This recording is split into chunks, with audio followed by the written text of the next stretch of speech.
नमस्कार। नमस्कार। आज हम परिचय कराना चाहते हैं और हमारे बीच में एक ऐसी शख्सियत है जिन्होंने अपने पारिवारिक मूल्यों को सहेजते हुए, नवाचार करते हुए अपने उद्योग को नई नई ऊंचाइयों पर पहुंचाया है। चंबल नदी के किनारे बसे शहर कोटा से आप आते हैं और वहाँ के जो है चिर परिचित सुपरिचित नाम पूरे पश्चिम भारत के और संघ के अनुषांगिक संगठन लघु उद्योग भारती के लिए एक बहुत बेहतर और जाना पहचाना नाम है। गोयल प्रोटीन के डायरेक्टर श्री ताराचंद जी गोयल। नमस्कार साहब, स्वागत है। नमस्कार। नमस्कार, स्वागत है सर। ताराचंद जी भाई साहब, आपसे सवाल करना ये हमारे लिए एक सौभाग्य की बात है। आप आए, इसके लिए बहुत बहुत धन्यवाद। हम बहुत खुश हैं और सभी लोग आपसे आधे घंटे से जुड़े हुए हैं और लोग सवाल पूछना भी शुरू कर दिए हैं। तो मैं पहला सवाल आपसे पूछना चाहूँगा। सवाल छोटा सा है कि आपका जो प्रवास रहा है वो कहाँ से शुरू हुआ और कैसे आगे बढ़ा? पढ़ाई 1973 में पूरी की और आर्थिक स्थिति थोड़ी सी कमजोर थी, तो पिताजी एक खानपुर कस्बे में काम करते थे, तो किसानों का माल खरीद कर मंडी में बेचा करते थे। अच्छा। और एक केरोसिन की दुकान भी लगाई थी। जी। किराए की दुकान थी, किराए का मकान था, जमीन खेती की कुछ थी नहीं। वहां से हमने इसको शुरुआत किया। अच्छा। धीरे धीरे काम करते बड़े भाई साहब और प्रकाश जी थे, उनके साथ, पिताजी रामोदार जी के साथ हमने काम शुरू किया। 1975 में एक 4 टन प्रतिदिन क्रशिंग की कैपेसिटी का एक मील डाला, जिसमें अलसी और मूंगफली का क्रशिंग होता था। जी। लेकिन आर्थिक तंगी के चलते हुए वो साल 2 साल तक थोड़ा सा चलाते रहे, लोगों के सहयोग के द्वारा चलता रहा। फिर हम 4 लोग मील पे थे, तो पिताजी ने कहा कि भाई चारों कैसे काम, एक काम तो 2 का ही बहुत है। तो फिर एक ने सलाह दी कि किराने की दुकान डाल लो। अच्छा। जैसे थे नहीं, तो 5-5 हजार 2 लोगों से उधार लिए और एक छोटी सी किराने की दुकान डाली। और उस छोटी सी दुकान, किराने की दुकान ने उस मिल को भी चला दिया, मिल के नाम से दुकान चल गई। और अच्छा। दुकान से वो मिल माल बिकना शुरू हो गया, तो उसका प्रॉफिट अच्छा ठीक ठीक आने लग गया, तो वो शुरू हो गया। बहुत बढ़िया। धीरे बहुत अच्छा। धीरे 1-2 मशीनें और डाल करके उसकी कैपेसिटी थोड़ी सी बढ़ी और धीरे धीरे काम चलता रहा। किराने की दुकान भी बढ़ती रही, ऑयल मिल भी चलता रहा। पिताजी एक संघ से जुड़े हुए संशोधक रहे, तो उनकी जो कार्य करने की जो शैली थी जी। वो बहुत ही प्रामाणिक थे और लोगों में विश्वास था। इस कारण से हमने भी संघ के संशोधक बाल्यकाल से होने के नाते हमने भी उन्हीं मूल्यों पर कार्य के प्रति एक जिम्मेदारी का भाव निभाते हुए आगे बढ़े। जी। मैं बाल्यकाल से संगठन नायक से मेरा काम कार्यकाल शुरू हुआ और आगे महानगर संघ चालक तक में बढ़ा। तो ये जो जीवन की यात्रा है इस प्रकार से शुरू हुई। 92 में हमने जब, पहले वहां सरसों नहीं हुआ करती, सरसों शुरू हुई, तो फिर 92 में हमने सरसों का एक मिल डाला जो 150 बोरी लगभग 12 टन प्रतिदिन का कैपेसिटी का डाला। अच्छा। उसके बाद जी। नई युवा पीढ़ी आ रही थी, तो उनको भी काम देना था, तो फिर एक मिल कोटा में हमने 96 में खरीदा, पुराना मिल 11 लाख रुपए में, और उसको चालू किया। लेकिन धीरे धीरे क्या हुआ कि ऑयल मिल का जो भविष्य है वो अंधकार में नजर आने लगा।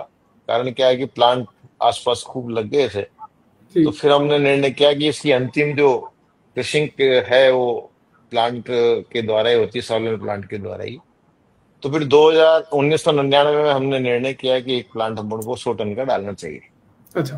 पैसे थे नहीं, तो लोगों से बातचीत करी, लोगों ने सहयोग करने का हाँ किया और प्रोजेक्ट रिपोर्ट बना करके 1999 में हम बैंकों के पास गए। लेकिन नेगेटिव लिस्ट में होने के कारण सभी बैंकों ने मना कर दिया। यहाँ तक कि वसुंधरा जी हमारी वो लघु उद्योग मंत्रालय में थी, उन्होंने टेलीफोन किया एसबीआई चेयरमैन साहब को, तब भी वहां से भी हमारा ऋण स्वीकृत नहीं हो पाया। लेकिन हमने हाँ। 2 बार RFC से गुड बोरोवर थे, उनसे लोन लिया 2 बार, वो हमने समय 4 टाइम जमा करा दिया, तो उनमें हमारी गुड बुक में थे, तो उसकी जो क्षमता थी 2,40,00,000 की, उसको उन्होंने सैंक्शन कर दिया। परंतु 60 लाख से भी कम 1 करोड़ का प्रोजेक्ट था, तो वो उसके लिए हम प्रयत्न करते रहे, और देव योग से हमारा मतलब SBI ने नहीं किया, लेकिन इसके बाद इसी बीच में उसकी जो क्षमता थी ऋण देने की, वो 5 करोड़ हो गई।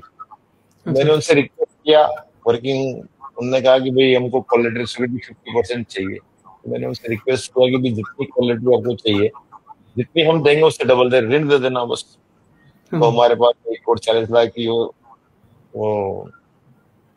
थी कोलेटरल, और 2,80,00,000 का हमने लिया, 20,00,000 का फिर छोड़ दिया।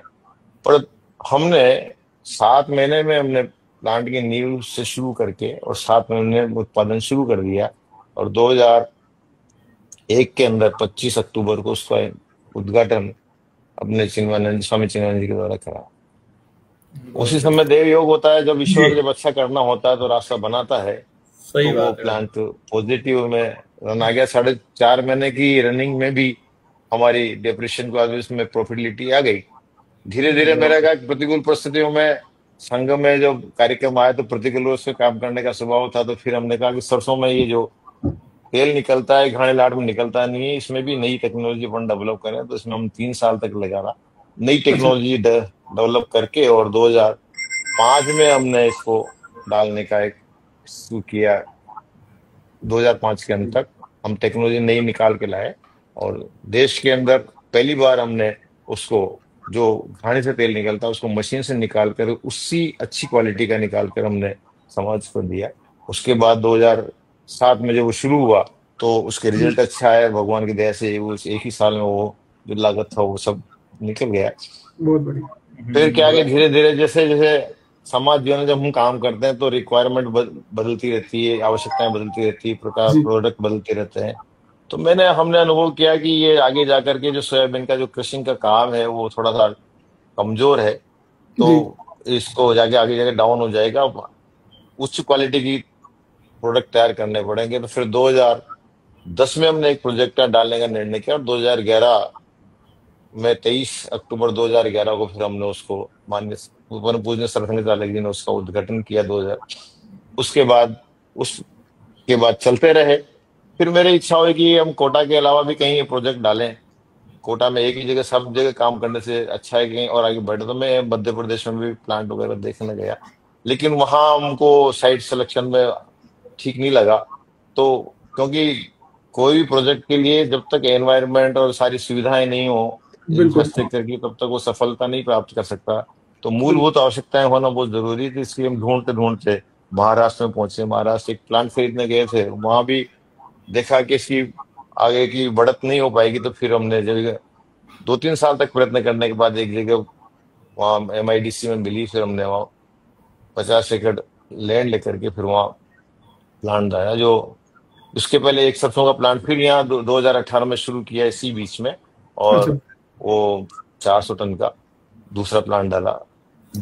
और इसके बाद हमने वहाँ प्लांट शुरू किया 2022 के अंदर, 19 जून 2022 को, और अभी वो चल रहा है। अब 6ठे प्लांट का यहाँ और काम चल रहा है जो गोयल वेज के अंदर है, सरसों का क्रशिंग का नया अभी चल। बहुत बढ़िया बात है। इस प्रकार की हमारी जीवन यात्रा चल रही है। आज की तारीख में हमने जो माइक्रो लेवल पे जो काम शुरू किया था, आज की डेट में लगभग हमारी जो क्रशिंग कैपेसिटी है हमारी इस समय करीबन 3500 टन प्रतिदिन की है। ये हमारी यात्रा थोड़ा। जी जी जी। भाई साहब क्या रहता है, महल तो सबको दिखता है, लेकिन उस महल को खड़ा करने के पीछे जो उसकी नींव के जो पत्थर हैं, उस पत्थर के लिए लगाने के लिए जितनी मेहनत की जाती है, जिस एक एक तरीके से इस चीजों को सहेज कर वो महल खड़ा किया जाता है, इस दौरान, इस पूरी यात्रा के दौरान जो आपने विस्तृत बताई है कि सन 1973 में पढ़ाई छोड़ने के बाद से लेकर आज तक जो है 6वें प्लांट की जो तैयारी चल रही है, क्या कोई ऐसा पल आया था जिसमें बहुत निराशा हुई या ऐसे समय लगा कि अब सब कुछ छोड़ देना चाहिए? ऐसे पल लघु उद्यमियों के जीवन में आते रहते हैं। आप हम उद्यमियों को क्या सलाह देंगे कि उन पलों में उन्हें किस तरीके से अपने आप को संभाल कर आगे बढ़ना चाहिए, क्योंकि आपका अनुभव का खजाना बहुत बड़ा है। 1999 में जब मैं ऋण के लिए पूरे हिंदुस्तान की सारी फाइनेंस के लिए जा रहा था और सब जगह नाना हो रहा था, लगभग उस लोन सैंक्शन होने में और लोन मांगने के अंदर 1.5 साल का पीरियड था। और अंत में जाकर के फरवरी के अंदर जब लास्ट मीटिंग हुई 2001 में, तो उन्होंने मना कर दिया कि हम लोन नहीं देंगे। अच्छा। तब मैं जागृत था, हमारा सीए तो होपलेस हो गया था। मैं जागृत था उस समय, उनके चैम्बर में बैठे थे जयपुर के अंदर। मैंने उनसे कहा, देवयोग से मैंने टेलीफोन किया वसुंधरा जी को, और पहली बार उन्होंने ऑनलाइन मेरा फोन अटेंड किया। उन्होंने, मैं ऑन द वे हूँ, मैं ऑफिस पहुंच के बात करती हूँ, ऐसा उन्होंने कहा। इसी बीच में मैंने सीए से कहा कि उस निराशा के अंदर आशा की किरण कैसे जागृत करते हैं। मैं शून्य में नहीं गया, शून्य में था तब भी मैं डूबा नहीं, मतलब नीचे नहीं गया।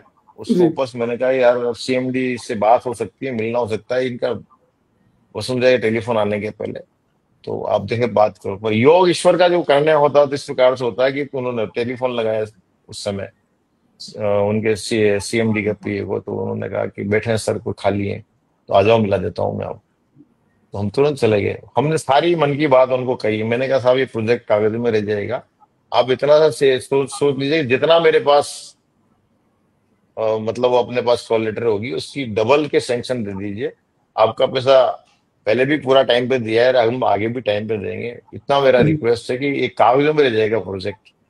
उस निराशा में से आशा की किरण किस प्रकार जागृत करके अपन ने निकाला, वो पल बहुत हमारे मेरे जीवन का एकदम, कि उस जब आदमी जब हार जाता है तो डूब जाता है, लेकिन मैंने मन को डूबने नहीं दिया। बहुत ही बढ़िया।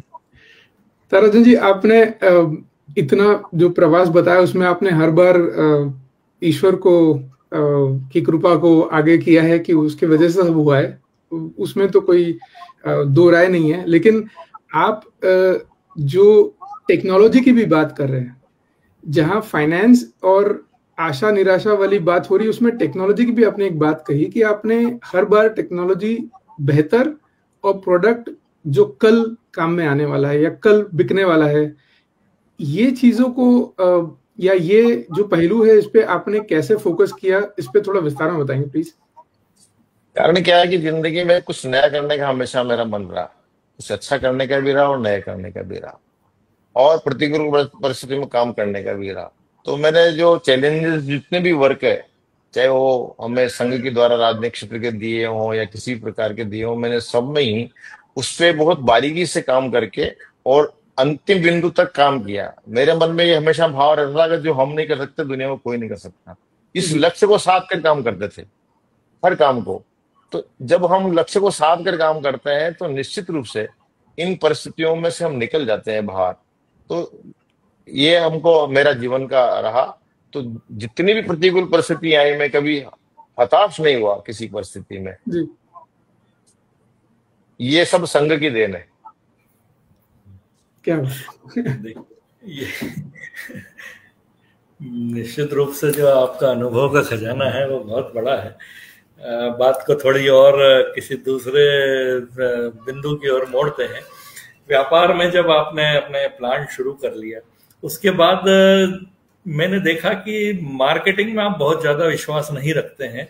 मार्केटिंग से मतलब एडवर्टाइजिंग और इन सब चीजों में, तो किस तरीके से आपने अपना डिस्ट्रीब्यूशन नेटवर्क बनाया और जो एक विश्वास ग्राहकों के मन में जगाया, जिससे कि एक